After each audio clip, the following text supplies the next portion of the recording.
اے اشرف زمانہ، زمانے مدد نما، درہائے بستراس کلید کرم کشا، اشرف نہن دریا، دریا بسی ندارت، دشمن ہمیشہ پرنم، با ذکر دوست دارت، سرور شاہ کریمہ، دستگیرہ اشرفا، حرمت روح پیمبر، یک نظر کن سوئے ما، الہی رونق اسلام کے سامان پیدا کر، دلوں میں مومنوں کے الفت قرآن پیدا کر، جو دل مردہ ہیں اور غافل نماز پنجگانہ سے،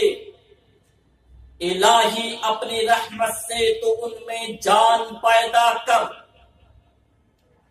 تمنا ہے الہی کہ ہم سب مدینے میں پہنچ جائیں، دعا مقبول ہونے کا کوئی سامان پیدا کر،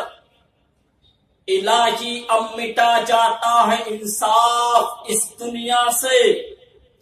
عمر جیسا کوئی عادل ذیشان پیدا کر۔ آج یہ ہمراہ مل کر مالک ابد و آسماں، جان عالم، رحمت عالم، نور مجسم، معراج کے دلہا، آمنہ کے گود کے پھول، ہم سب کے پیارے رسول جناب احمد مجتبی محمد مصطفیٰ، اللہم صلی علی سیدنا ومولانا محمد معدن الجود والکرم، وبارک وسلم، صلو علیہ صلاۃ وسلام علیک یا رسول اللہ، یا حبیب اللہ، یا نورا من نور اللہ۔ کہنے کی کیا ضرورت، سرکار جانتے ہیں، کہنے کی کیا ضرورت، سرکار جانتے ہیں، آئے گی کب قیامت، سرکار جانتے ہیں، میری تمام حسرت، سرکار جانتے ہیں، آئے تھے پشت پہ جب سجدے کو طول کر دیں، ابن علی کی عظمت سرکار جانتے ہیں، کیسے سمجھ سکے گا احمد رضا کو نجدی، کیسے سمجھ سکے گا احمد رضا کو نجدی،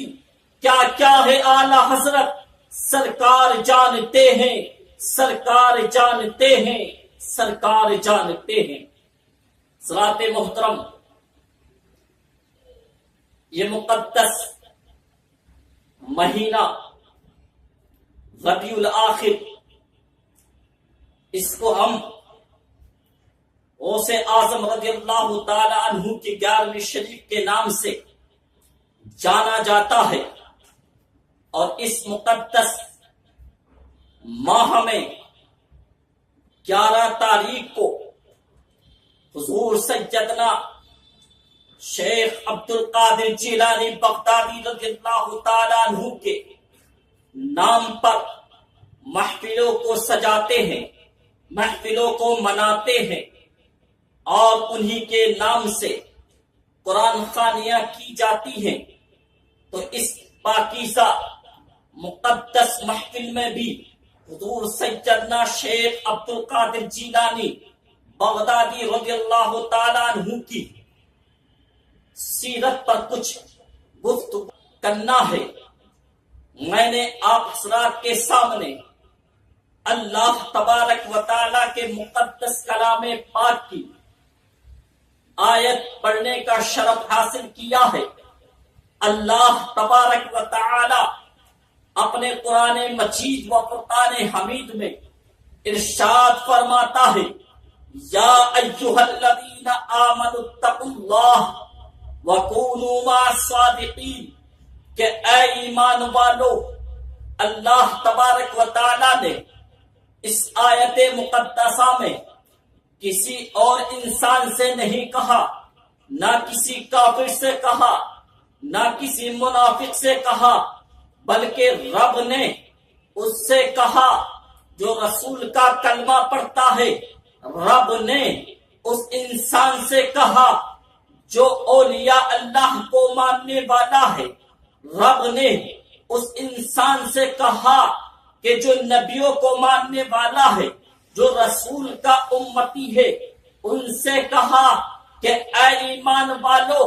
اللہ سے ڈرو اور سچوں کے ساتھ ہو جاؤ۔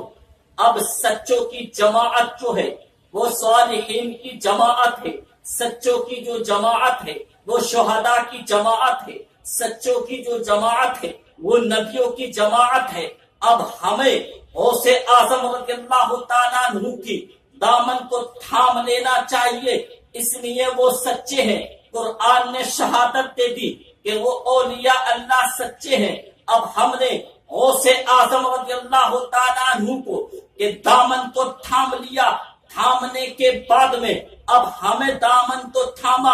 مگر ان کی زندگی کو دیکھنا ہے اور ان کی زندگی کس طرح سے گزری ہے، اسی طرح سے ہمیں اپنی زندگی کو بھی گزارنا ہے۔ یہ غوث اعظم رضی اللہ تعالی عنہ یہ گیلان کی سرزمین پر 470 ہجری میں تشریف لائے، اور تشریف لانے کے بعد میں انہوں نے اللہ رب العزت کی بارگاہ میں اپنی پوری زندگی کو بتاتے رہے، اللہ کی عبادت کرتے رہے، یہاں تک کہ جب غوث اعظم رضی اللہ تعالیٰ عنہ کی عمر جب 10 سال کی پہنچ جاتی ہے، جیسے ہی 10 سال کی عمر کو پہنچا تھا، آپ مکتب میں تعلیم حاصل کرتے رہے، تعلیم حاصل کرتے رہے، یہاں تک کہ ایک وہ وقت آیا اسی عمر میں جب آپ مدرسے سے گھر جایا کرتے تھے اور گھر سے مدرسہ جایا کرتے تھے، ایک غیب سے آواز آتی تھی، اے عبد القادر جیلانی، اے عبد القادر، اے عبد القادر، کیا محبوب بنو گے عاشق، اے عبد القادر جیلانی کیا محبوب بنو گے عاشق۔ جب غوث اعظم رضی اللہ تعالی عنہ کے کانوں میں یہ آواز آئی تھی کہ اے عبد القادر جیلانی کیا تم محبوب بنو گے یا عاشق بنو گے، تو وہی جب آواز آتی تھی تو غوث اعظم رضی اللہ تعالیٰ عنہ کا دل پریشان ہوا کرتا تھا۔ وہ ہونے کے بعد میں ایک مرتبہ اسی طرح سے آواز آتی رہی، جب وہ وقت آ گیا جب اور زیادہ ان کے دل میں بے-چینی بڑھ گئی، پریشانی بڑھنے لگی، تو ماں کی بارگاہ میں گئے، ماں کی بارگاہ میں ادب کھڑے ہو کر کہا، اے امی جان یہ تو بتاؤ کہ جب میں گھر سے نکل کر مدرسے کی طرف جاتا ہوں اور مدرسے سے گھر کی طرف آتا ہوں تو ایک آواز آتی ہے، اور آواز آتی ہے، کہنے والا کہتا ہے اے عبد القادر جیلانی کیا تم محبوب بنو گے یا عاشق بنو گے؟ تو اے امی جان مجھے بتاؤ کہ میں اس کو سوال کرنے والے کو کیا جواب دوں، میں اس آواز دینے والے کو کیا جواب دوں؟ تو ان کی والدہ محترمہ نے کہا اے میرے پیارے بیٹے عبد القادر جیلانی سنو، جاؤ سامنے چلے جاؤ، ایک اللہ کا ولی بیٹھا ہے، اس پر جا کر پہنچو، یہ سوال کر دینا، جیسے ہی سوال کرو گے وہی تمہارے اس سوال کا جواب دے گا۔ سیدنا شیخ عبد القادر جیلانی بغدادی رضی اللہ تعالی عنہ اپنی والدہ سے اجازت طلب کر کے گھر سے باہر نکلے، اس بابا کے پاس پہنچ گئے، اس اللہ کے ولی کے پاس پہنچے، اور پہنچنے کے بعد میں ادب کے ساتھ سوال کیا، اے اللہ کے ولی یہ تو بتاؤ کہ جب میں مدرسے سے گھر جاتا ہوں اور گھر سے مدرسہ جاتا ہوں تو ایک آواز آتی ہے کہ اے عبد القادر جیلانی محبوب بنو گے یا عاشق، محبوب بنو گے یا عاشق؟ تو اے اللہ کے ولی، اے بابا، اے بزرگ، تم مجھے بتاؤ کہ میں اس سوال کرنے والے کو کیا جواب دوں؟ عبد القادر جیلانی نے اتنا کہا اور کہنے کے بعد میں اس بابا نے کہا اے بیٹا سنو سنو، اے عبد القادر جیلانی سنو سنو، میں تمہیں بتائے دیتا ہوں، سنو سنو، آنے تو کل آئے گا، جیسے ہی کل آئے گا تو میں تمہارا جواب بن جاؤں گا۔ عبد القادر جیلانی مچلتے ہوئے واپس چلے گئے، بابا کی یہ آواز سنی پیچھے چلے گئے، جانے کے بعد میں امی سے بھی بتا دیا، پھر مدرسے کی طرف رک کیا۔ دوسرا دن آیا، دوسرے دن آنے کے بعد میں اسی اپنے جواب کے منتشر تھے، اسی جواب کو پانے کے لیے مچل رہے تھے، خوش ہو رہے تھے کہ اب میں بابا کے پاس جاؤں گا اور میں نے جو سوال کیا ہے اس کا مجھے جواب مل جائے گا۔ جب عبد القادر جیلانی مدرسے سے فارغ ہو کر گھر آئے اور آنے کے بعد میں اپنی امی جان سے پھر اجازت طلب کی، اور طلب کرنے کے بعد میں اس بابا کی بارگاہ میں گئے، اور جیسے ہی جانا تھا، جانے کے بعد میں دیکھا کہ وہ بابا عبد القادر جیلانی کو وہاں پر نظر نہیں آئے۔ جیسے ہی نظر نہیں آنا تھا، اب عبد القادر جیلانی کا جو شوق تھا، جو جذبہ تھا، سوال جو کیا تھا عبد القادر جیلانی نے، اب وہ پوچھنے لگے کہ یہ بابا کہاں چلے گئے؟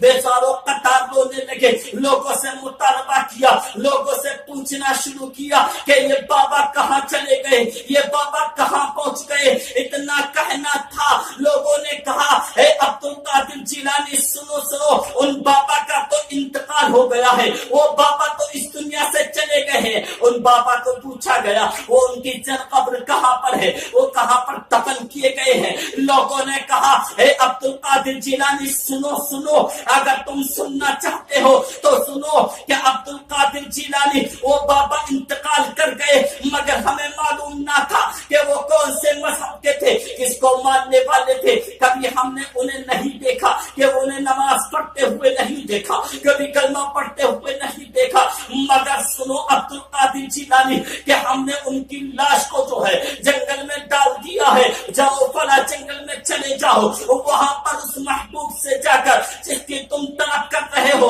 اس اللہ کے ولی کی جس کے تم سوال کر رہے ہو، جاؤ وہاں سے جا کر ملو۔ عبد القادر جیلانی ہے اب وہاں سے ہٹ کر اس جنگل کی طرف روانہ ہو گئے۔ جیسے ہی روانہ ہونا تھا اور جنگل میں پہنچے تھے، ان اللہ کے ولی کو پا دیا، اور جیسا ہی پانا تھا وہ لیٹے پڑے تھے، وہ مردہ تھے، ان کے جسم کو جو ہے کوے آ کر نوچ نوچ کر کھا رہے تھے۔ اتنا دیکھا تھا عبد القادر جیلانی کے آنکھوں میں آنسو آ گئے اور ساروں قطار رو رہے ہیں، اور یہ بھی کہہ رہے ہیں کیا اللہ کے ولی کوئی وعدہ خلافی کرتے ہیں؟ کیا اللہ کے ولی کوئی وعدہ خلافی کرتے ہیں؟ اتنا سوچنا تھا، خیال کر رہے تھے کہ تم کیسے ولی ہو، تم نے تو وعدہ خلافی کی ہے، تم نے تو مجھ سے کہا تھا کہ کل میں تیرے سوال کا جواب دے دوں گا، یہ سوچ ہی رہے تھے۔ اور بابا کی آنکھ کھل گئی، جیسے ہی آنکھ کھلنا تھا اور عبد القادر جیلانی سے کہنے لگے اے عبد القادر جیلانی سنو سنو، جو میں نے تم سے کل کہا تھا، میں نے یہ نہیں کہا کہ میں تمہارا سوال کا جواب دے دوں گا، بلکہ یہ کہا تھا اے عبد القادر جیلانی سنو سنو، میں نے تم سے یہ کہا کہ کل جو ہے میں تمہارے سوال کا جواب بن جاؤں گا۔ جب اتنا کہا، اتنا کہنے کے بعد میں بابا نے کہا دیکھو میں تمہارے سوال کا جواب بن گیا ہوں، کیا اب تم محبوب بننا چاہتے ہو عاشق؟ اب سوچ لو اور سمجھ لو کہ عاشق جو ہوتا ہے ان کو تو دو گز کی زمین بھی میسر نہیں ہوتی، جو عاشق ہوتا ہے ان کو کفن بھی میسر نہیں ہوتا ہے۔ اب تمہاری بھلائی اسی میں ہے کہ تم جو ہو محبوب بن جاؤ، عاشق نہ بنو۔ جب عبد القادر جیلانی کو اس بات کا جو ہے جواب ملا اور دل میں شوق آ گیا کہ اب میں عاشق بن کے دکھاؤں گا، میرے اندر جو ہے اس کی جو یہ کیفیت ہے، اس کو جمانے کی جو میرے اندر طاقت ہے، اس کو بھی برداشت کرنے کی ہے۔ عبد القادر جیلانی اس بابا کی بارگاہ سے واپس چلے گئے، پھر مدرسے میں پہنچے، تعلیم حاصل کرنی شروع کر دی، یہاں تک کہ آپ کی عمر جو ہے بڑھتی چلی گئی۔